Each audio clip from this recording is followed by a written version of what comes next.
The Princess de Lamballe was a quiet, loving and kind woman who suffered through immense tragedy and sadness.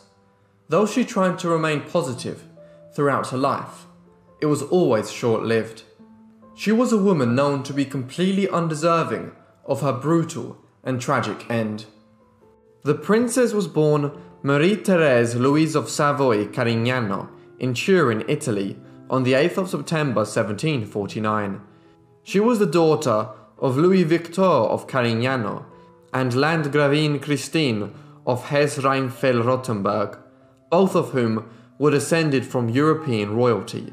She was said to have a pretty head with luxuriant blonde hair that once broke free of its bands, flowed down to her feet. The princess came from an extremely wealthy family and was well educated.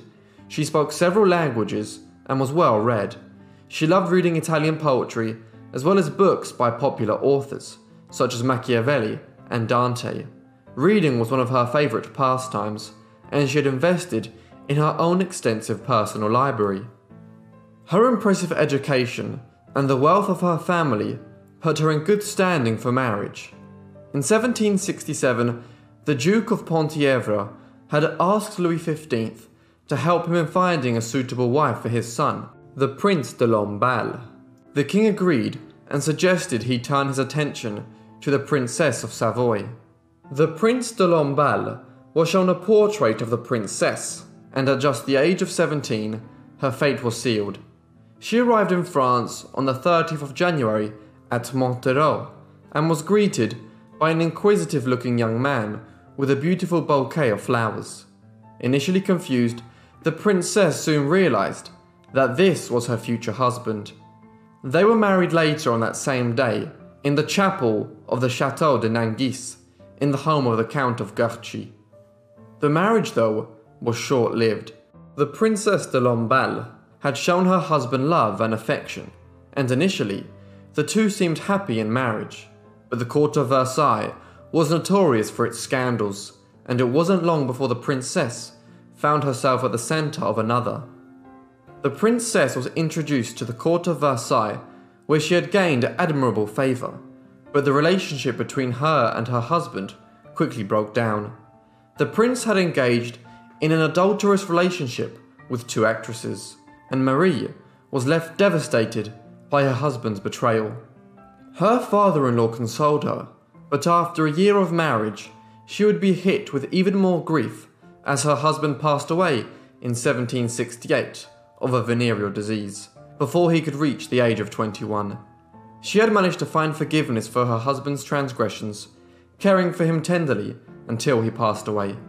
The princess went on to begin her new life, moving in permanently to reside at Rambouillet, near Versailles, where her father-in-law was seated as the Duke of Penthièvre. The Duke had taken to the princess and regarded her as his own daughter. He recommended that she take a vow of chastity and become a nun. Though never a nun, she chose to remain faithful to her husband throughout her life. After inheriting her husband's wealth, she joined her father-in-law in completing his many charitable works. The Duke became known as the King of the Poor, and Marie de Lamballe earned the nickname the Angel of Penthièvre. She eventually recovered from her grief, although still injured by a series of melancholic moments, which would gradually get worse with age. In 1770, the Dauphin Louis married Marie Antoinette, the daughter of Maria Therese, the Empress of Austria. Louis ascended to the throne just 4 years later, in 1774, becoming King Louis XVI. After living in the court for some time, the relationship between Marie Antoinette and the Princess de Lamballe began to blossom. Marie Antoinette had found her new confidant in the princess, and the following year, in 1775, she was also proclaimed as superintendent of the Queen's household. The Princess de Lamballe accompanied the Queen on many of her excursions and to many of her parties. The Duke of Penthièvre succumbed to the lifestyle of the King and Queen, and even began to express his interest in hosting international royalty. He went on to host the Crown Prince of Sweden and the King of Denmark. with the Princess de Lamballe acting as his hostess. The court of Versailles was home to many balls and parties, becoming notorious for their lavish lifestyle and lust for all things extravagant. After all, Louis XIV had almost bankrupted the entire state when he drafted the renowned French landscape architect André Le Nôtre to redesign the 2,000 acres of Versailles. Due to France's monetary situation, King Louis XVI hired Anne-Robert Jacques Turgot to get a hold of the nation's financial state. Turgot was on a mission to provide the common populace with financial liberty and wealth. He wrote a letter to King Louis stating that he wanted no bankruptcy, no increase of taxes, and no borrowings. Turgot himself was pro-monarchy, as long as the monarchy worked on behalf of the people. With his new laws and regulations coming into effect, King Louis XVI had needed to bring the estates in Brittany into stricter compliance, as the region had previously operated as a somewhat autonomous state. In order to do this, the king needed a reliable diplomat to quell any backlash or anti-monarchist sentiments. And so, he called upon the Duke of Penthièvre as the perfect man for the job. The Princess de Lamballe accompanied him to Rennes on the 17th of December 1774. Their venture into the region was a huge success, and the princess herself had managed to win the hearts of the region's population. The Princess de Lamballe had been gone from the court at Versailles for 2 months, and the Queen Marie eagerly anticipated her return. Having gleefully learned that the princess was leaving a few days earlier than expected to return home, the Queen had requested that the princess head straight for Versailles. After the Princess de Lamballe entered Versailles, she was surprised to see that the Queen had ordered her portrait to be painted on a glass that had been placed in the room where the Queen spent most of her time. Yet, after spending a lot of her free time with the Queen, the princess's thoughts and interests began to wander. The Parisians loved all things supernatural. Their inclination to the superstitious and paranormal began long before the princess was born, but the intrigue had continued to grow. The Count of Saint-Germain had captivated the population, claiming to have lived for centuries and to have met Jesus Christ himself. Baron du Popet de Sennevoix had introduced the study of animal magnetism. Eliphas Lévy was a distinguished sage, and Alexis Vincent Charles Berbequier de Terre-Neuve-du-Temps had risen to fame as a renowned demonologist. The Princess de Lamballe had also been captivated by the supernatural, even corresponding with the cartomancer Madame Lenormand, as well as the astrologist and fortune teller Mrs. Williams, who was of Welsh ancestry. Though much of her private life remains a mystery, it's known that the princess became intrigued by Freemasonry. In 1777, she became a member of the Loge de Candeur and became one of the country's most prestigious members. And in 1781, she took on the role of the Grand Mistress of the Mère Loge d'Écossaise d'Adoption. In 1775, a mass revolt broke out. The country's harvest had yielded an incredibly low volume of grain, and the country quickly began to find itself in a food shortage, unable to feed the population. People began blaming the monarchy, claiming they had purposely held the reserves back for themselves, and the people began to riot. The country was descending into panic.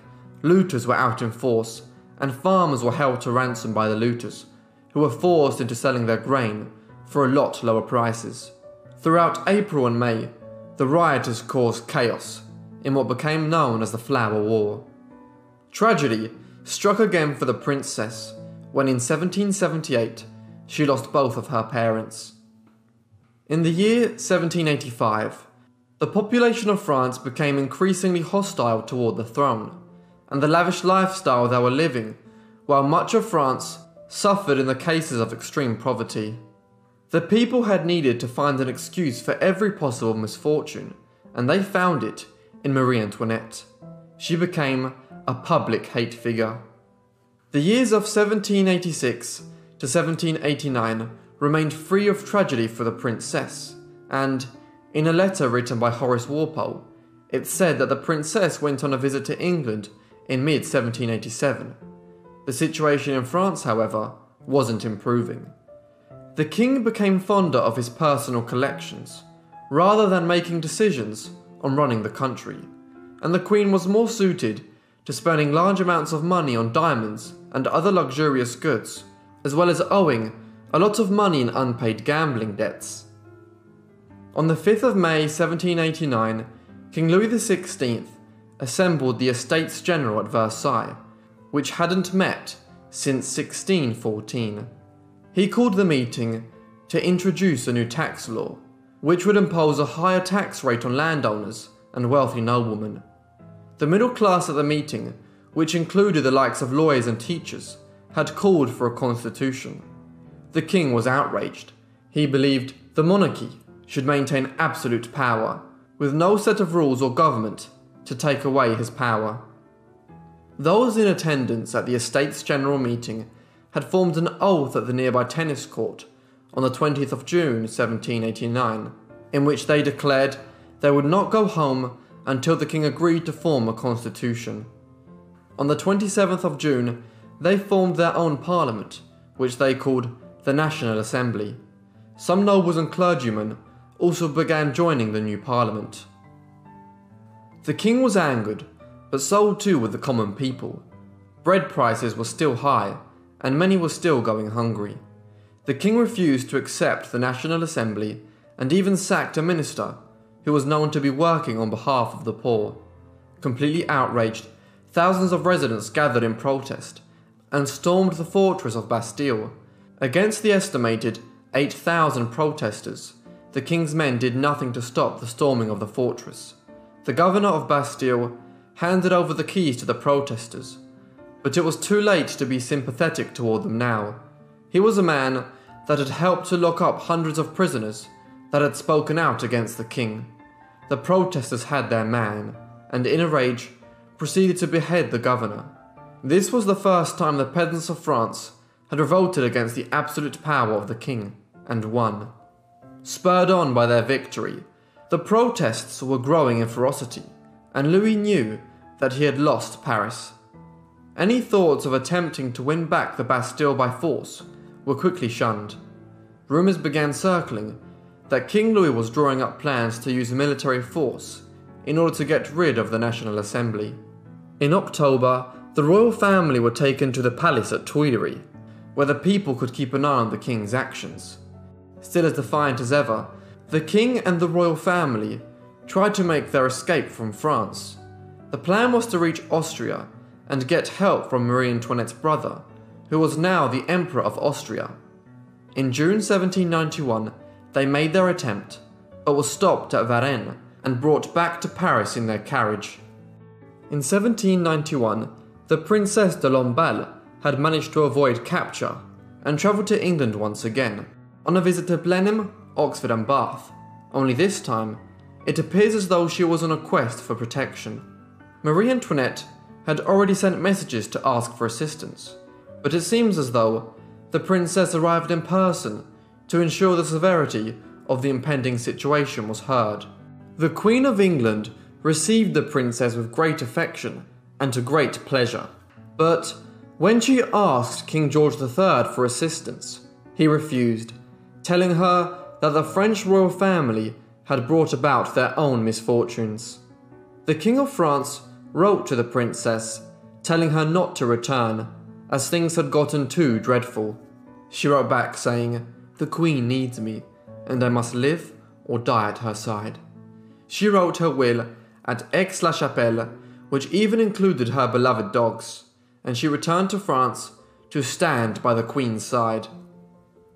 The National Assembly had some royalist sympathisers within its members, and Marie Antoinette held secretive meetings with them at Versailles when the family had been taken back to Paris. The Princess de Lamballe, known to be the Queen's confidant, was also suspected by the people of engaging sympathetically with the Austrians. On August 10, 1792, the monarchy was officially overthrown, and the princess was imprisoned in the Temple prison alongside Marie Antoinette. She was then transferred to La Force prison on August 19th. The princess was ordered to take an oath that denounced the monarchy and her best friend as the Queen of France, but she refused. On September 3rd, she met her brutal punishment. She was dragged outside the prison after a short trial and was struck numerous times with weapons wielded by the angry mob that awaited her. She fell to her knees after being struck in the head and eye. Her blood gushed over her dress. She was then hit with force over the head, which knocked her unconscious, and the mob then stripped her body and set about mutilating her until she was no longer recognizable. After these horrific and tragic scenes, her head was cut off and stuck on a pike, which the mob then paraded in front of Marie Antoinette's cell. Her charitable and kind works had accounted for nothing. She was a friend to the monarchy, and she wasn't to be treated any differently. At the time of her death, she was 42 years old. Thank you everyone for watching this video on the Princess de Lamballe. I hope you enjoyed. If you did, leave me a like and a comment down below, and if you're new, why not subscribe? Make sure to have notifications turned on so you get all my videos as soon as they're uploaded. And if you have any suggestions, you can send them to my email or to my Forgotten Lives Instagram, which is down below in the description. Anyway, that's all from me, so I'll see all of you in the next Forgotten Life. Thanks!